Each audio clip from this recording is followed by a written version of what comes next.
All right, guys, today we're going to continue Batman Legends of the Dark Knight, issue number 18. This is the Venom story, part 3 of 5. And yeah, I told it a couple of times, but there is a couple of comic series that really clicks with me, that I think this is so good written, that's so different than what I've normally read, that I think, yes, I'm totally immersed. And this is one of these scenarios, and this is basically the fall of the Batman. Gotham's sun has fallen or something like that. And in this issue, we see Batman at his lowest, right, as you can see here. And but we also see Batman how I never ever saw Batman. I'm going to explain a little bit why and how. But before we go if you like my content, please subscribe to my channel. I'm doing daily content. And yeah, I would like you as a subscriber and, watch my videos. And comment if you want, of course. That would be nice. I like the interaction. So without further ado, let's dive in. So Batman, completely addicted. And this doctor here is the cause of it. He's giving him pills to control him.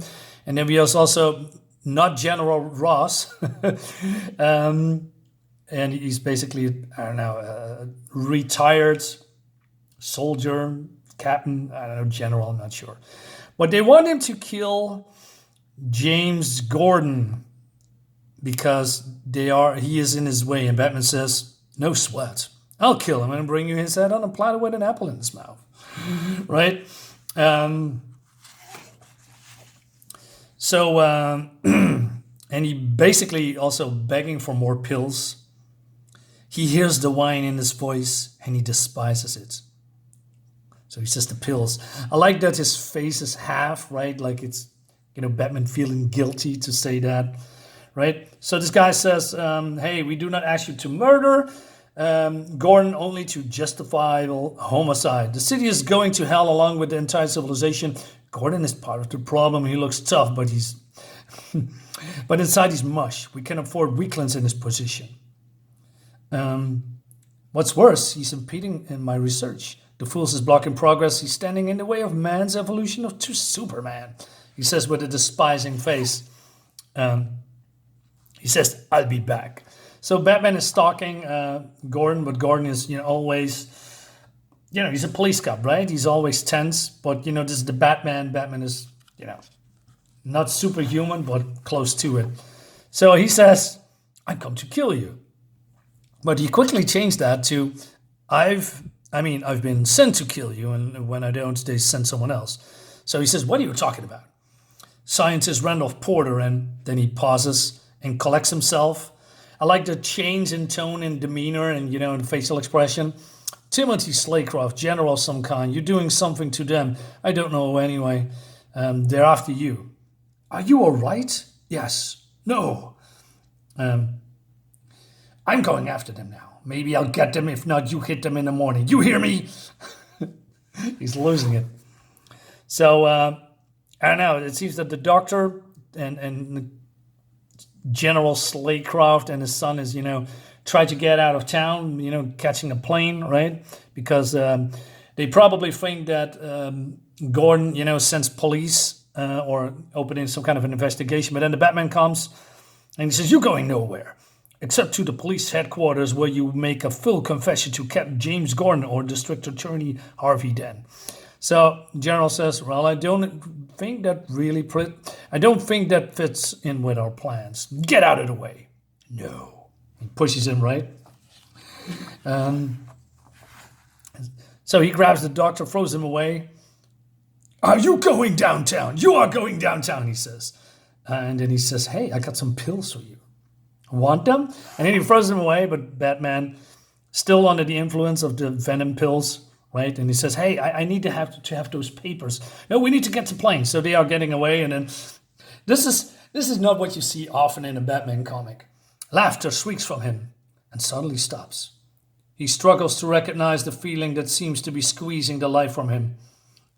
Do you ever seen Batman laugh? I mean, probably in a couple of comics, but not much. Mostly because he's under influence or something happened to him, not because he's, doing that. It's weird seeing him laugh. right? And then he's decided to not take the pills, right?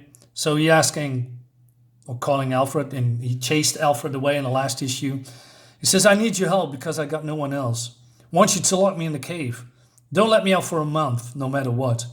Meet me at the mansion in half an hour. Please. He's off the deep end, man.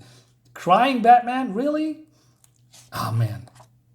So, I like this image here. So, Alfred comes and says, are you certain about this, Master Bruce? Don't argue, damn it. Do as I say.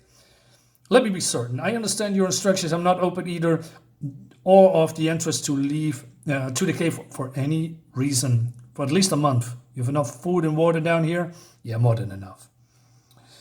About the other exits, I bricked them. So he's locking them in. Isn't there any other way? Someone who could be of assistance, a physician perhaps? No, I suppose not. You are who you are. Yes, he's a freaking Batman. So these guys are going to, I don't know, Santa Prisca. I don't know, is that probably Spain or something? I'm not entirely sure. So he has connections with the local authorities, right? For a price, they can stay there for a couple of years. Then we shall return to Gotham and conclude our business there, right? So, so it seems that the son is meeting some girl, like, and it seems that they are liking each other, I guess, or right? So he says, what are you called? Timothy Slaycroft Jr., the same name as my father, except for the junior part. I'm Consuela. Well, I gotta go. If you are here tomorrow, can we talk again? Well, sure, right? Meanwhile, in the I want to say the Bat Mansion, in Wayne's mansion, Alfred is listening and he hears some breathing, some moaning, and even some sobbing. And he wants to do something, but he cannot. But he also is coming back. This is after 10 days, by the way, and he cannot help listening. Weakling, 100 pounds, he can lift it. We will change by tomorrow. You given the pills? Oh, something better pills. Much better. 15 days. And then, so it seems that he lost his mother. And she says, Mia Madre is dead too. And well, that's how it is, right? Well, young Timothy seems to be smitten. About time. I was beginning to think the well was a, sissy. Oh man, 90s comics. I love them. I only hope she doesn't give him a disease. You know how these people are. Filthy. Filthy or not, I think the young woman may be very useful to us. So he's getting then, treatment, and he's getting stronger and stronger. Also, the doctors considering surgery. Will he survive?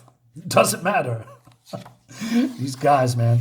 So, but then there's also some changes in this guy because he is, I don't know, reading some poems before her, and now he cannot remember it, and he feels like now as a man.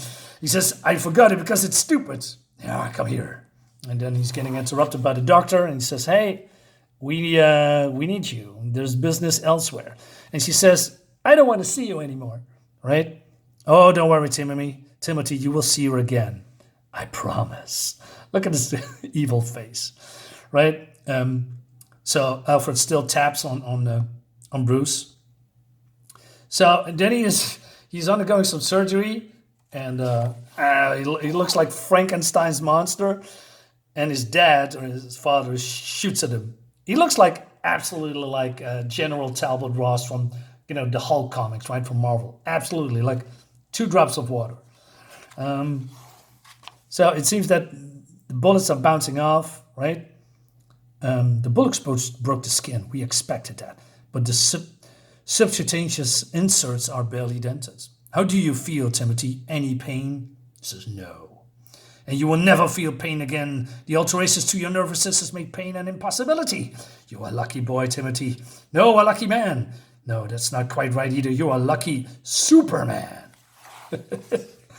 And then Alfred opens up the secret wall, and then, oh no, dun, dun, dun. Now, remember, Bruce is being locked down a month. Not a year, not 5 years or 100 years, a month. but he looks like he's been there for years. I mean, look at the hair, for instance, right? I mean, my hair is growing about 1 centimeter per month.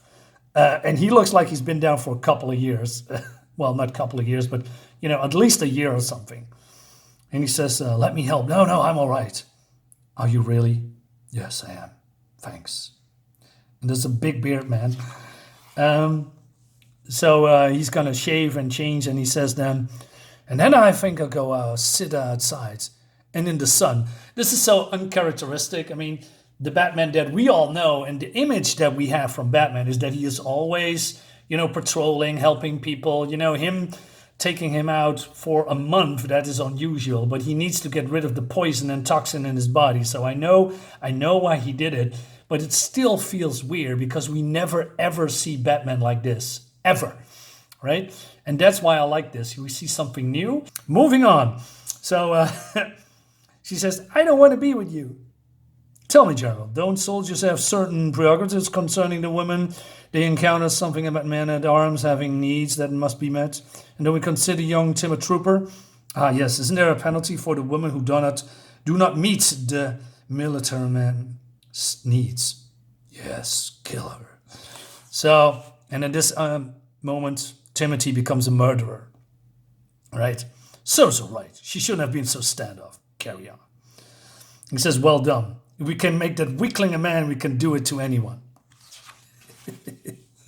Right, so Batman is, ready to go again, and he's considering that he's catching a plane to, the other, to the doctor, to Porter and Slaycroft, because he says, may I ask why? Surely they no longer pose a threat, but they do.